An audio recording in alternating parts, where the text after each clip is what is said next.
নমস্কাৰ ফ্ৰেণ্ডসকল, প্ৰথমে সকলোকে আসাম সাৰ্ভিস ইউটিউব চেনেলটোলৈ স্বাগতম জনাইছো। এই ভিডিঅ'টোত মই আপোনালোকক কম কেনেকৈ আপুনি আপোনাৰ মোবাইলৰ সহায়ত ই-শ্ৰম কাৰ্ডখন এপ্লাই কৰি বনাই ল'ব পাৰিব। সম্পূৰ্ণ প্ৰচেছ ষ্টেপ বাই ষ্টেপ। এই ই-শ্ৰম কাৰ্ডখন যদি আপোনাৰ থাকে তেনেহ'লে আপুনি চৰকাৰৰ পৰা 2 লাখ টকালৈকে টকা পাবলৈ সক্ষম হ'ব। লগতে আৰু বহুতো সুবিধা আপুনি চৰকাৰৰ পৰা লাভ কৰিব। গতিকে আজিয়ে এই ই-শ্ৰম কাৰ্ডখন আপুনি এপ্লাই কৰি লওক। এপ্লাই কৰিবলৈ যোৱাৰ আগতে আপুনি এই ভিডিঅ'টো সম্পূৰ্ণ শেষলৈকে স্কিপ নকৰাকৈ চাই লওক। তেতিয়া আপুনি অতি সহজতে আপোনাৰ মোবাইলৰ সহায়তে ই-শ্ৰম কাৰ্ডখন এপ্লাই কৰি বনাই ল'ব পাৰিব আৰু লগতে আপুনি আনকো এপ্লাই কৰি দিব পাৰিব। গতিকে পলম নকৰি বলক ভিডিঅ'টোৰ মাজলৈ যাওঁ। প্ৰথমে আমি জানিব লাগিব যে এপ্লাই কৰিবৰ বাবে কি ডকুমেণ্ট লাগিব। এপ্লাই কৰিবৰ বাবে প্ৰথম লাগিব আপোনাৰ আধাৰ নম্বৰ, অৰ্থাৎ আপোনাৰ আধাৰ কাৰ্ড থাকিব লাগিব, তেতিয়াহে আপুনি এপ্লাই কৰিব পাৰিব। তাৰপিছত Aadhaar card link active mobile number, Aadhaar কাৰ্ডৰ সৈতে লিংক থকা মোবাইল নম্বৰটো থাকিব লাগিব আপোনাৰ ওচৰত।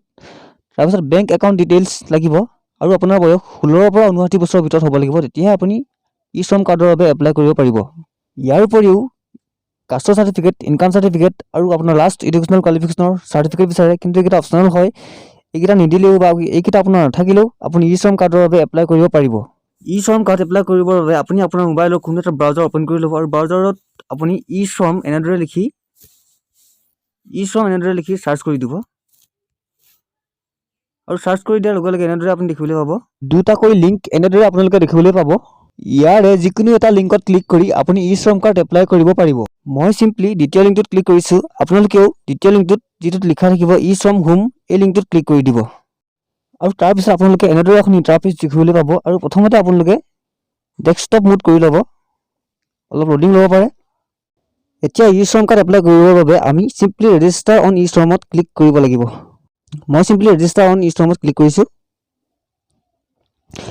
আৰু ক্লিক কৰাৰ লগে লগে এনেদৰে আপোনালোকে দেখিবলৈ পাব আৰু প্ৰথমে আপুনি এই যিটো পেজটো ডেস্কটপ ছাইড কৰি ল'ব। ডেস্কটপ ছাইড কৰাৰ পাছত আপোনালোকে পেজটো এনেদৰে দেখিবলৈ পাব। ইয়াত কি কি ডকুমেণ্ট লাগিব সকলোখিনি দিয়া আছে, অলপ আগতে মই কৈছোঁৱেই। আৰু এতিয়া আমি চিম্পলি এই বক্সটোত আধাৰ কাৰ্ডৰ সৈতে লিংক থকা মোবাইল নম্বৰটো বহাব লাগিব। ইয়াত এই কাষৰ যিটো কেপচা কোডটো বহাব লাগিব আৰু এই যি দুটা অপশ্যন, এই দুটা অপশ্যন নোটে ৰাখি য়েছ নহয় নোট ৰাখিব লাগিব আৰু তাৰপিছত চেণ্ড OTPত ক্লিক কৰিব লাগিব। মই ইয়াত সকলোখিনি ফিল আপ কৰি লৈছোঁ। এতিয়া চিম্পলি চেণ্ড OTPত ক্লিক কৰিব লাগিব। চেণ্ড OTPত ক্লিক কৰাৰ লগে লগে আপোনাৰ মোবাইলত এটা OTP যাব আৰু OTPটো আপুনি ইয়াত বহাব লাগিব। মই OTPটো ইয়াত বহাই দিছোঁ আৰু ইয়াৰ পাছত ছাবমিট অপশ্যনত ক্লিক কৰিব লাগিব। মই চিম্পলি ছাবমিটত ক্লিক কৰিছোঁ। ছাবমিটত ক্লিক কৰাৰ লগে লগে এনেদৰে এখন ইণ্টাৰফেচ দেখিবলৈ পাব আৰু ইয়াত আপোনাৰ আধাৰ নম্বৰটো ফিল আপ কৰিব লাগিব। তাৰপিছত ইয়াত ক্লিক কৰি এটা টিক মাৰ্ক দিব লাগিব আৰু এই যিটো কেপচাটো ইয়াত ফিল আপ কৰিব লাগিব। ফিল আপ কৰি পুনৰ ছাবমিটত ক্লিক কৰিব লাগিব। এইটো ছাবমিট, ইয়াত ক্লিক কৰিব লাগিব। মই ইয়াত আধাৰ নম্বৰটো লিখি ল'লোঁ। আধাৰ নম্বৰটো লিখাৰ পাছত অট'মেটিক ইয়াত টিক মাৰ্কটো আহি যাব আৰু এই যিটো কেপচাটো ফিল আপ কৰিলোঁ আৰু এতিয়া চিম্পলি ছাবমিটত ক্লিক কৰিম। আপোনালোকেও চিম্পলি ছাবমিটত ক্লিক কৰি দিব। ছাবমিটত ক্লিক কৰাৰ লগে লগে আধাৰ কাৰ্ডৰ সৈতে লিংক থকা মোবাইল নম্বৰটো এটা OTP যাব আৰু OTPটো আপোনালোকে ইয়াত বহাব লাগিব। OTPটো ইয়াত বহোৱাৰ পাছত আপোনালোকে চিম্পলি ভেলিডেটত ক্লিক কৰি দিব। মই ইয়াত OTPটো বহালোঁ আৰু এতিয়া চিম্পলি ভেলিডেটত ক্লিক কৰিম। আপোনালোকেও ভেলিডেটত ক্লিক কৰি দিব। ভেলিডেটত ক্লিক কৰাৰ লগে লগে এনেকৈ এখন আপোনালোকে ইণ্টাৰফেচ দেখিবলৈ পাব আৰু ইয়াত আপুনি যাৰ নামত ই-শ্ৰম কাৰ্ডখন এপ্লাই কৰিবলৈ গৈ আছে তেওঁৰ সকলোখিনি ইনফৰমেশ্যন আধাৰ কাৰ্ডত থকা মতে সকলোখিনি, যেনে address, name, gender, date of birth, সকলোখিনি ইয়াত দেখিবলৈ পাব। আৰু ছাইডত আমি কেইটা ষ্টেপ কমপ্লিট কৰিব লাগিব সেইকেইটা আপুনি দেখিবলৈ পাব। ইয়াত আমাৰ প্ৰথম ষ্টেপটো কমপ্লিট হৈ গৈছে। তাৰপিছত আমি দ্বিতীয় ষ্টেপটো ফিল আপ কৰিব লাগিব, পাৰ্চনেল ইনফৰমেশ্যন। তাৰপিছত এড্ৰেছ ফিল আপ কৰিব লাগিব। তাৰপিছত এডুকেশ্যনেল কোৱালিফিকেশ্যন ফিল আপ কৰিব লাগিব। তাৰপিছত occupation and skill fill up কৰিব লাগিব। তাৰপিছত একেবাৰে শেষত বেংক একাউণ্ট ডিটেইলছ আমি ফিল আপ কৰিব লাগিব আৰু তাৰপিছতে আমাৰ ই-শ্ৰম কাৰ্ডখন এপ্লাই হৈ যাব। এতিয়া আমি কণ্টিনিউ টু এণ্টাৰ আদাৰ ডিটেইলছত ক্লিক কৰিব লাগিব। ক্লিক কৰাৰ পাছত আপোনালোকে এনেকুৱাকৈ দেখিবলৈ পাব আৰু ইয়াত আপোনালোকৰ মোবাইল নম্বৰটো আধাৰ কাৰ্ডৰ সৈতে লিংক থকা মোবাইল নম্বৰটো আগতীয়াকৈ ইয়াত এণ্টাৰ হৈয়ে থাকিব, আপোনালোকে দেখিবলৈ পাব।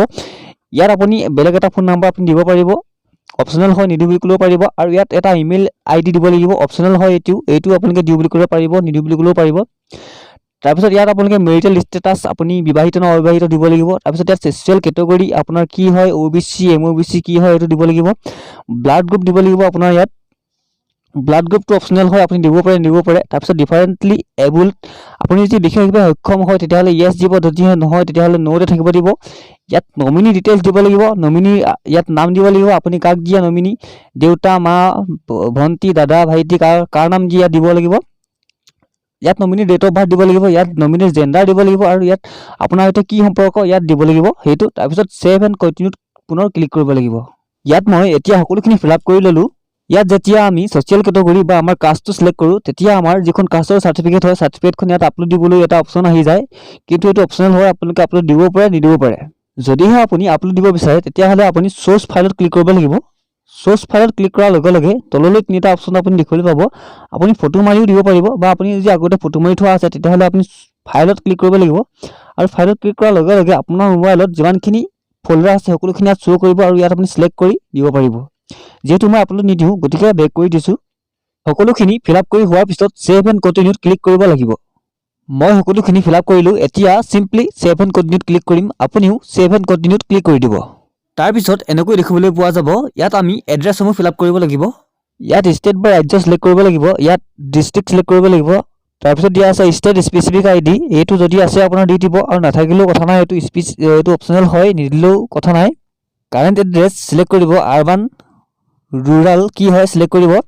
হাউস নম্বৰ ইয়াত দি দিব লোকেলিটি ইয়াত দি দিব আধাৰ কাৰ্ডত থকা মতে ষ্টেট সিলেক্ট কৰিব ইয়াত ডিস্ট্ৰিক্ট সিলেক্ট কৰিব সাব ডিস্ট্ৰিক্ট ইয়াত সিলেক্ট কৰিব পিন কোডটো দি দিব আৰু ইয়াত দিয়া আছে ষ্টে এট কাৰেণ্ট লোকেশন এইটো ঠাইত থকা আপোনাৰ কিমান দিন হৈছে সেইটো ইয়াত দি দিব যদি আপুনি জন্মৰ পৰা আছে তেতিয়াহ'লে আপোনাৰ বয়সটোৱে হ'ব আৰু তাৰপিছত সিম্পলি সেভ এণ্ড কণ্টিনিউত ক্লিক কৰিব লাগিব মই সকলোখিনি ইয়াত ফিলআপ কৰি ল'লোঁ এতিয়া সেভ এণ্ড কণ্টিনিউত ক্লিক কৰিছোঁ আপুনিও সেভ এণ্ড কণ্টিনিউত ক্লিক কৰি দিব সেভ এণ্ড কণ্টিনিউত ক্লিক কৰাৰ পিছত এনেকৈ দেখিবলৈ পোৱা যাব ইয়াত প্ৰথমে ইয়াত ক্লিক কৰি হাইয়েষ্ট এডুকেশ্যনেল কোৱালিফিকেশ্যন কি সেইটো সিলেক্ট কৰিব লাগিব এনেদৰে তাৰপিছত ইয়াত ক্লিক কৰি এডুকেশ্যনেল কোৱালিফিকেশ্যনৰ সাৰ্টিফিকেটখন আপলোড কৰিব লাগিব এইটো আপোনাৰ অপচনেল হয় এইটো আপুনি আপলোড কৰিব পাৰে নকৰিলেও হ'ব তাৰপিছত ইয়াত ক্লিক কৰি আপোনাৰ মন্থলি ইনকাম কিমান হয় সেইটো সিলেক্ট কৰিব লাগিব এনেদৰে ইয়াত আপোনাৰ কোনটো হয় সেইটো সিলেক্ট কৰি দিব আৰু তাৰপিছত ইয়াত আপোনাক ইনকাম সাৰ্টিফিকেটখন আপলোড দিবলৈ কৈছে সেইটো অপচনেল হয় আপুনি আপলোড দিব পাৰে নিদিলেও হ'ব এডুকেশ্যনেল সাৰ্টিফিকেটখন আপলোড দিবৰ বাবে আপুনি সিম্পলি ইয়াত ক্লিক কৰিব আৰু ক্লিক কৰাৰ লগে লগে তললৈ দেখা পাব তিনিটা অপচন ফাইলত সিলেক্ট কৰিব আৰু সিলেক্ট কৰি আপোনাৰ কোনটো ডকুমেণ্টত আছে ফাইলত আছে সেইটো আপুনি সিলেক্ট কৰি দিব এনেদৰে মই সিলেক্ট কৰি দিছোঁ সকলোখিনি ফিলআপ কৰি হোৱাৰ পিছত সিম্পলি সেভ এণ্ড কণ্টিনিউত ক্লিক কৰিব লাগিব সেভ এণ্ড কণ্টিনিউত ক্লিক কৰাৰ পিছত এনেকৈ দেখিবলৈ পোৱা যাব ইয়াত কেণ্ডিডেটজনৰ স্কিল আৰু অকুপেশ্যনসমূহ ফিলআপ কৰিব লাগিব ইয়াত প্ৰথমে প্ৰাইমেৰী অকুপেশ্যন দিব লাগিব আপুনি কি কাম কৰি জীৱন নিৰ্বাহ কৰিছে সেইটো দিব লাগিব খেতি কৰে নে কি কৰে সেইটো দিব লাগিব এইটো যদি আপুনি দিবলৈ অসুবিধা পায় বা বিচাৰি নাপায় তেতিয়াহ'লে আপুনি সিম্পলি এই যিটো চিন দেখিছে ইয়াতে ক্লিক কৰি দিব আৰু ইয়াতে ক্লিক কৰি দিয়াৰ লগে লগে এখন চাৰ্ট আপোনাৰ ডাউনলোড হৈ যাব আৰু তাতে সকলোখিনি কামৰ বিষয়ে ইয়াত দিয়া আছে ইয়াৰ পৰা আপুনি সিলেক্ট কৰি ল'ব পাৰিব গতিকে এখন ভালদৰে চাই আপুনি ইয়াৰ পৰা দিব পাৰিব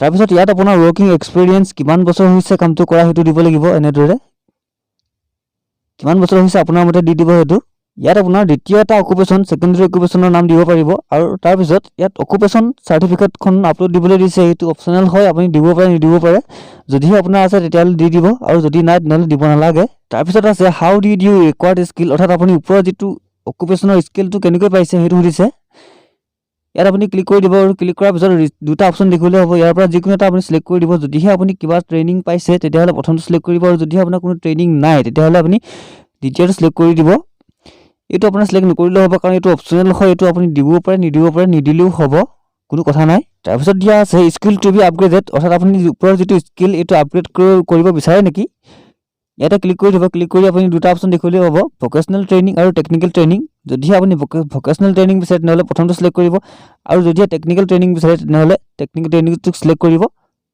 আৰু যদি সিলেক্ট নকৰে তেনেহ'লে এইটো বাদ দিব কাৰণ এইটো অপচনেল হয় সিলেক্ট কৰিলেও হ'ব নকৰিলেও আপুনি এপ্লাই কৰিব পাৰিব মই ইয়াত সকলোখিনি ফিলআপ কৰি ল'লোঁ এতিয়া সিম্পলি সেভ এণ্ড কণ্টিনিউত ক্লিক কৰি দিব লাগিব সেভ এণ্ড কণ্টিনিউত ক্লিক কৰাৰ পিছত এনেকৈ দেখিবলৈ পোৱা যাব ইয়াত বেংকৰ একাউণ্টৰ সবিশেষ ফিলআপ কৰিব লাগিব চৰকাৰৰ পৰা পাবলগীয়া টকাসমূহ আপুনি এইখন একাউণ্টতে পাব গতিকে এইটো অতি সাৱধানে আপুনি ফিলআপ কৰিব ইয়াত প্ৰথমে বেংকৰ একাউণ্ট নম্বৰ ফিলআপ কৰিব লাগিব দ্বিতীয়তে আকৌ পুনৰ বেংকৰ একাউণ্ট নম্বৰটো পুনৰ ফিলআপ কৰিব লাগিব তাৰপিছত ইয়াত একাউণ্ট হোল্ডাৰৰ নাম ফিলআপ কৰিব লাগিব বেংকৰ একাউণ্টত যেনেদৰে আছে তেনেকৈ ফিলআপ কৰিব লাগিব তাৰপিছত এইটো অপচনত বেংকৰ IFSC কোডটো দিব লাগিব আৰু দি পিনি সাৰ্চ কৰি দিব লাগিব আৰু সাৰ্চ কৰি দিয়াৰ লগে লগে ইয়াত বেংকৰ নাম আৰু ব্ৰাঞ্চৰ নামটো অট'মেটিক আহি যাব মই ইয়াত সকলোখিনি ফিলআপ কৰি ল'লোঁ এতিয়া সিম্পলি সেভ এণ্ড কণ্টিনিউত ক্লিক কৰিব লাগিব আপুনিও সকলোখিনি ফিলআপ কৰি হোৱাৰ পিছত সেভ এণ্ড কণ্টিনিউত ক্লিক কৰি দিব সেভ এণ্ড কণ্টিনিউত ক্লিক কৰাৰ পিছত অলপ সময় লোডিং ল'ব পাৰে আপুনি ৱেইট কৰিব